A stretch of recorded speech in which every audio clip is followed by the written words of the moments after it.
પ્રાર્થના સંદેશ ન્યૂઝમાં આપનું સ્વાગત છે। શુક્લતીર્થ જિલ્લા પંચાયત બેઠક પર કોંગ્રેસની જનસંપર્ક સભામાં જનસેલાબ ઉમટ્યો। ઇન્દ્રસિંહ બાપુના સમર્થનમાં અભૂતપૂર્વ ઉત્સાહ, 40 થી વધુ ભાજપ આપ કાર્યકરો કોંગ્રેસમાં જોડાયા। ભરૂચ જિલ્લાના વાગરા વિધાનસભા વિસ્તાર હેઠળ શુક્લતીર્થ જિલ્લા પંચાયત બેઠક ક્રમાંક 28 પર કોંગ્રેસ દ્વારા આયોજિત ભવ્ય જનસંપર્ક સભામાં આજે વિશાળ જનસેલાબ ઉમટી પડ્યો હતો। આજુબાજુના ગામડાઓમાંથી મોટી સંખ્યામાં લોકો ઉપસ્થિત રહ્યા હતા, જે ઇન્દ્રસિંહ બાપુ પ્રત્યે વધતી લોકપ્રિયતા અને વિશ્વાસનું સ્પષ્ટ પ્રતિબિંબ દર્શાવે છે। સભામાં કોંગ્રેસના વરિષ્ઠ પ્રચારક કરસનદાસ બાપુ તેમજ ભરૂચ જિલ્લા કોંગ્રેસ પ્રમુખ સહિત અગ્રણીઓ ઉપસ્થિત રહ્યા હતા। મંચ પરથી તમામ નેતાઓએ ઇન્દ્રસિંહ બાપુ સાથે તવરા, શુક્લતીર્થ, નિકોર અને ઝનોર તાલુકા પંચાયતના ઉમેદવારો સાથે મળીને પ્રતિજ્ઞા લીધી કે વિજય બાદ આગામી 5 વર્ષ વિકાસ અને લોકસેવામાં સમર્પિત રહેશે અને પ્રજાના પ્રશ્નોને પ્રથમ પ્રાથમિકતા આપવામાં આવશે। શુક્લતીર્થ પંથકમાં મુખ્ય પ્રશ્નો અંગે ઇન્દ્રસિંહ પરમારે જણાવ્યું હતું કે આ તમામ સમસ્યાઓ અંગે તેઓ લોકસંપર્ક દરમિયાન ગ્રામજનો સાથે વિસ્તૃત ચર્ચા કરી ચૂક્યા છે અને દરેક મુદ્દાને પ્રાથમિકતા આપીને તેના તાત્કાલિક તથા દીર્ઘકાલીન ઉકેલ માટે પ્રયાસ હાથ ધરવામાં આવશે। તેમણે વિશ્વાસ વ્યક્ત કર્યો છે કે પ્રજાના સહકારથી આ તમામ પ્રશ્નોના તબક્કાવાર નિરાકરણ લાવી શુક્લતીર્થ પંથકને વિકાસની નવી દિશામાં આગળ વધારવામાં આવશે। અગાઉ ઇન્દ્રસિંહ પરમાર જિલ્લા પંચાયત સભ્ય હતા ત્યારે નવા રસ્તાઓ બનાવી ખેડૂતોને લાભ કરાવ્યો હતો। ઇન્દ્રસિંહ પરમારની ગ્રાન્ટમાંથી બનાવાયેલા ખેતરના રસ્તાઓના કારણે ખેડૂતોને મોટો ફાયદો થયો છે। અગાઉ જે જમીનોની કિંમત ઓછી હતી તે આજે લાખોમાં પહોંચી ગઈ છે। પરિવહન સુવિધા મળતા ખેડૂતો સરળતાથી પાક ઉત્પાદન કરી શકે છે, જે તેમના આર્થિક સશક્તિકરણમાં મદદરૂપ બન્યું છે। સભામાં જોવા મળેલો ઉત્સાહ અને વિશાળ જનસમર્થન સ્પષ્ટ સંકેત આપે છે કે શુક્લતીર્થ વિસ્તારમાં આ વખતે રાજકીય પવન ઇન્દ્રસિંહ બાપુ તરફ વળી રહ્યો છે।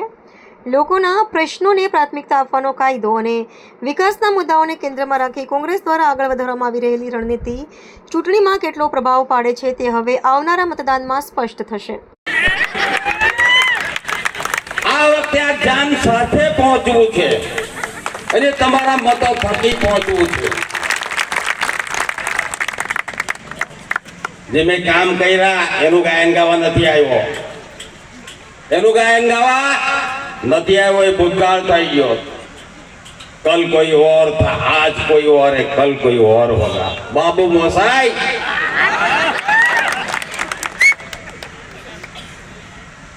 नवी डिमांड लाओ, नवी डिमांड। 20% पैसा इस गांव में, हर एक गांव में 20, 80% पैसा खेडूतो ना। આ વિસ્તારના ખેડૂતો જેને કેળા, શેરડી જ્યારે કાઢવાનો સમય આવે છે ને તો લેબર પ્રોબ્લેમ, તમારે આ ખેડૂતોના રસ્તા માટે ચોમાસામાં શેરડી વાવી તો કચરાની વાવી પણ ત્યાં જવાતું નથી, તો ચોમાસામાં બી ખેડૂતોની શેરડી કપાય, ઘાસચારામાં જાય, ખેડૂતોને શાકભાજી બનાવી। ઘણા ખેડૂતો એવા છે પોતાની પાસે 2 વીઘા જમીન નથી, કોઈની ગણોતે લઈને, કોઈની ભાગે લઈને એ ફૂલ બનાવે। આ વિસ્તારમાં રાત્રે 3 વાગે તવરાના સ્ટેન્ડ પર કે ચોકડી પર બેસો તો તમને ખબર પડે કે શાકભાજીની કેટલી ગાડીઓ જાય છે ને ફૂલો વાળા કેટલા લઈ જાય।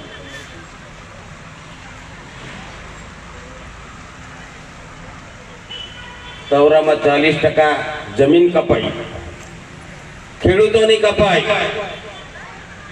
એનો રંજ અમને નથી। સરકારે 40% લીધા પણ એ જમીનની વેલ્યુએશન વધી છે। અહીં બેઠેલા ઘણા ખેડૂતો હશે, મને રજૂઆત કરી કે કડોદની બાજુમાંથી સીધો કરજણને જોડતો રસ્તો, મંગલેશ્વરથી કરજણને જોડતો, કરજણથી ઓસાડાને જોડતો, ઝનોરનો એક રસ્તો, જે તે વખતે આ જ ગામના ખેડૂતોએ વેચી અને કોઈ બીજા ખેડૂતો રાખી ત્યાં જવાનો રસ્તો નહીં। તે દાડે એ જમીનની કિંમત 4 લાખ રૂપિયા હતી। હમણાં પેલા મિટેન પટેલ પાસે મારા એક મિત્રએ એક જમીન માંગી, કે બાપુ વાત છોડ દો। મેં કહ્યું કેમ વાત છોડ દો? તે તો 4 લાખ મેં લીધેલું આવતું, કહેતો એ તો 20 લગીને આપી દે।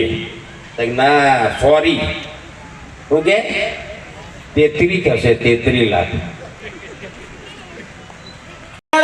અનેક યુદ્ધો જીતાડેલા એક હાથીએ એ સમયમાં હાથીની ઉંમર થઈ, કાન અહીંયા રાખજો, એ હાથીની ઉંમર થઈ એટલે એ કીચડમાં ફસાઈ ગયો હતો અને રાજાનો ઓર્ડર હતો કે આ હાથીની મદદથી આપણે અનેક યુદ્ધો જીત્યા છીએ, કોઈ પણ રીતે સહી સલામત આ વૃદ્ધ હાથીને બહાર કાઢો, કારણ કે મોટા મોટા યુદ્ધો એ હાથીના સહયોગથી રાજાએ જીત્યા હતા. લાખ પ્રયત્ન થાય છે પણ કીચડ એવું ભયંકર હોય છે કે હાથી નીકળતો નથી. અને એ દરમિયાન એક સાધુ, એક સંત ત્યાંથી નીકળે છે અને નજર મારે છે કે લોકો મહેનત કરે છે હાથીને બહાર કાઢવાની. એટલે ત્યાં રાજાના નજીકના માણસો હતા, ચા કરતા કેટલી ગરમ હોય. એ સાધુએ, મહાત્માએ, એ બાપુએ એ ભાઈને પૂછ્યું કે શું થયું? પેલો ભાઈ રફ જવાબ આપે છે કે એ બાવા જવા દે, તારું કામ નહીં. એ બાવા જવા દે, તારું કામ નહીં. રાજાનો ઓર્ડર છે અને અમે હાથીને કાઢવાના પ્રયત્ન કરીએ છીએ. ધીરે ધીરે સાધુ મહાત્મા સ્માઈલ આપે છે, હસે છે અને નીકળી જાય છે. આપણી ભાષામાં તો ભોગવો. પણ એક બીજે દિવસે રાજાનો ઓર્ડર આવે છે કે આજ સાંજ સુધીમાં હાથી ન નીકળ્યો તો જે લોકોને કામ સોંપ્યું છે એના માથા ધડથી અલગ કરી દેવામાં આવશે. આવું ઓર્ડર આવે છે. બધા મૂંઝાય છે કે હાથી એટલા ટાઈમથી પ્રયત્ન કરીએ, નીકળશે નહીં તો સાંજે મરાઈ જશું.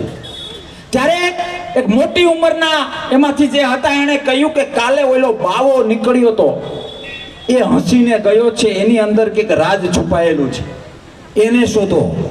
ઘોડા લઈને જાય છે. બાપુ 25-30 કિલોમીટર આગળ પહોંચી ગયા હોય છે. બાપુને ત્યાંથી કઈ પૂછ્યા વગર ઉપાડી આવે છે. રાણા સાહેબ જેમ મને ઉપાડી આવ્યા એમ. ચલ બાવા આવ્યો. બધા ભેગા થાય છે કે કાલે હસ્યો તો કેમ? આજે અમે સાંજે બધા મરાઈ જવાના છીએ, મારી વાત સમજવાનો પ્રયત્ન કરજો. ત્યારે સાધુએ એવું કહ્યું કે મારી પાસે પ્રશ્નોના જવાબ તો હતા, પણ હું કહું એવું તમે કરો, અથવા તો મારું માનવાના હોવ તો હું તમને ઉપાય બતાવું. આ હાથી પણ નીકળી જશે અને તમારા બધાના માથા કપાવવાનો પણ રહી જશે.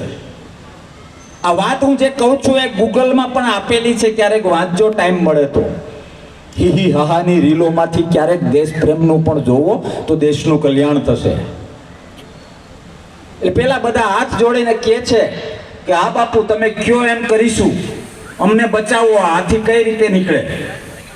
એટલે હું તમને પૂછું છું કે મને સાંભળીને તમે મજા લો છો? હું કહું એ કરવાના છો તો આગળ કહું, નહીં તો મારે ઘણા કામ છે. તાલુકા અને જિલ્લા પંચાયતના સદસ્યોને ભૂલી જાય છે.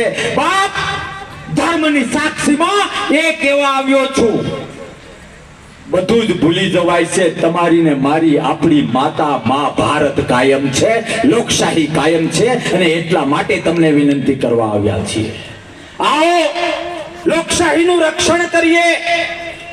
અને તમને અને મને આપણા વડીલોએ શીખવાડેલું છે. આપણા ગામડાઓમાં કહેવત છે કે બેટા, મફતનું કોઈ ખાતો હોય ને, મફતનું તો એના ઘરનું પાણી પણ ન પીવાય. હા કે ના? અને મારે એ કેવું છે કે 1947માં જ્યારે આઝાદીની લડત ચાલતી હતી, માતાઓ દીકરો ગુમાવી રહી હતી, બહેનો ભાઈઓ ગુમાવી રહ્યા હતા, પતિઓ પત્નીઓ ગુમાવી રહી હતી અને પત્નીઓ પતિ ગુમાવી રહ્યા હતા. જ્યારે આર પારની લડત ચાલુ હતી, ત્યારે આ કહેવાતા દેશ પ્રેમી ભાજપિયાઓને મારે પૂછવું છે કે તમે ક્યાં સતાણા હતા? જ્યારે લાકડીઓ ખાવાની હતી, ગોળીઓ ખાવાની હતી, રાષ્ટ્ર માટે ખપી જવાનું હતું. હું ધર્મને આધારે તમને કહેવા આવ્યો છું. તમે જે ધર્મમાં માનતા હો, જે ભગવાનમાં માનતા હો, જે ઈશ્વરમાં માનતા હો, સાહેબ આ દુનિયાના મુખ્ય 13 ધર્મો અને એ 13 ધર્મો માને છે. અને મારો ને તમારો સનાતન તો પેલી હરોળમાં માને છે. કે ધર્મમાં ત્યાગ હોય, ધર્મમાં સમર્પણ હોય, ધર્મમાં કંઈક આપવાનું હોય, પણ હું વર્ષોથી કહેતો આવ્યો છું કે પોતાના સ્વાર્થ માટે ધર્મના પગથિયા ચડવા એનાથી મોટું કોઈ પાપ નથી, એનાથી મોટું કોઈ પાપ નથી. અને એટલા માટે તમને બે હાથ જોડીને વિનંતી કરવા આવ્યા છીએ કે કોઈ ભાજપનો મિત્ર અથવા તો પોતાના સ્વાર્થ માટે કોઈ પણ વ્યક્તિ તમને ધર્મના નામે ગેરમાર્ગે દોરતા હોય તો એને કહેજો.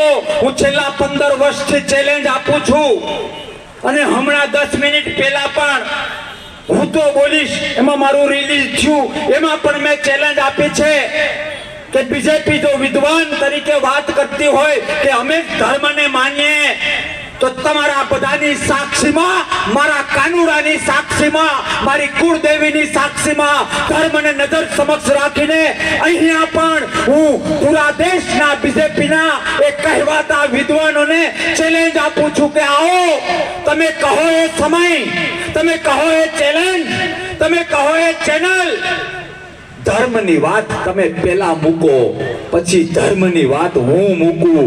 1 ઇંચ પાછો પડું તો સમાધિ લેવા તૈયાર છું, સમાધિ લેવા તૈયાર છું. ક્યાં સુધી પોતાના સ્વાર્થ માટે આપણે ધર્મને બદનામ કરીશું? મારે તમને એક વાત કહેવી છે કે પોતાની ઓળખ, પોતાનું જુનૂન, પોતાની ખાનદાની ક્યાંક ને ક્યાંક મોરારી બાપુની ભાષામાં કહું ને તો આપણે ભૂલી ગયા છીએ. આપણે એક સોટિયાની અથવા તો સાકળની લાલચમાં પૂરી ગાયને કતલખાને મોકલીશું ને તો નવી પેઢી તમારા પર ને મારા ઉપર ગૌરવ નહીં લઈ શકે. એક સાધુ હતા, એ સાધુ રાણા સાહેબ થઈ ગયેલા છે. ઇન્દ્રસિંહ બધી વાત કરી, વિકાસની વાત કરી, બધી વાત કરી, પણ એમને બીક નથી, કોઈ વિકાસની વાત નથી. પણ આપણે મૂર્ખા છે. બરું સિટી શુક્લની તરફ આવી રહેલું છે, આપણી નીચે રેલો આવે છે, છતાંય આપણે ભાજપ ભાજપ ભાજપ કરીએ છીએ.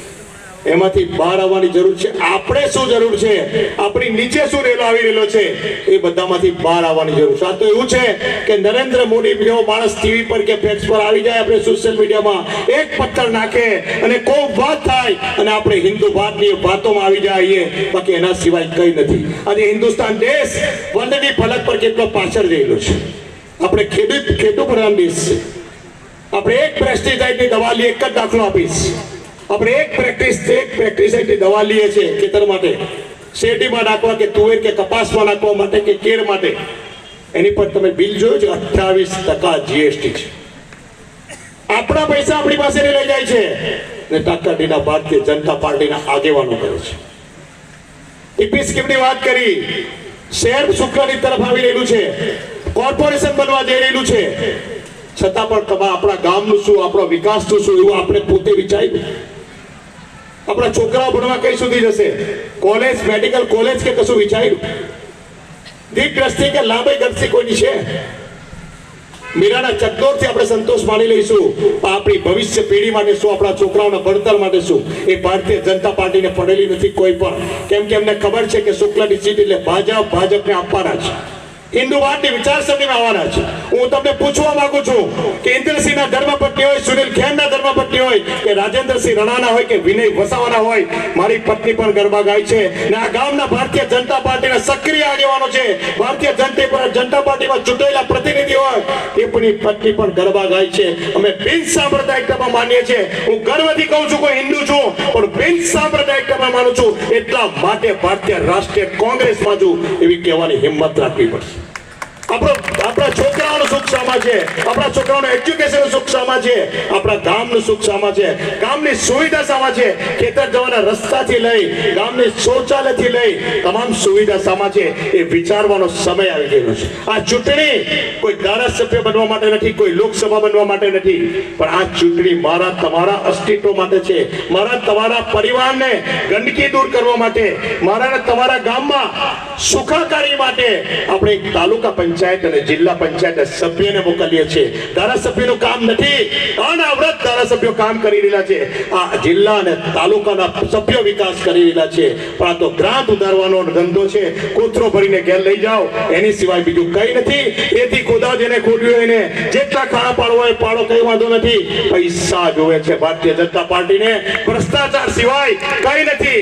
5 વર્ષ પહેલા કોંગ્રેસની હતી ત્યારે ઇન્દ્રસિંહ ત્યાં બેસતા હતા. એ કોંગ્રેસ વખત કેટલા લોકો કામ કરાવી ગયા, કેટલા રસ્તા બન્યા, અને આ છેલ્લા 5 વર્ષ જિલ્લા પંચાયત ચલાવી, કેટલા લોકો જિલ્લા પંચાયતમાં જતા હતા, કેટલા કામ આપણા ગામના થયેલા છે, આપણા ફળિયાના કામ શું થયેલા છે. આ વિચારવાનો આ ઇલેક્શન છે. મારા ને તમારા, આપણા પરિવારના અસ્તિત્વ માટેનો આ ઇલેક્શન છે. પ્રાર્થના સંદેશ ન્યૂઝની તમામ લેટેસ્ટ અપડેટ્સ માટે ચેનલને હમણાં જ લાઈક, શેર અને સબસ્ક્રાઇબ કરો.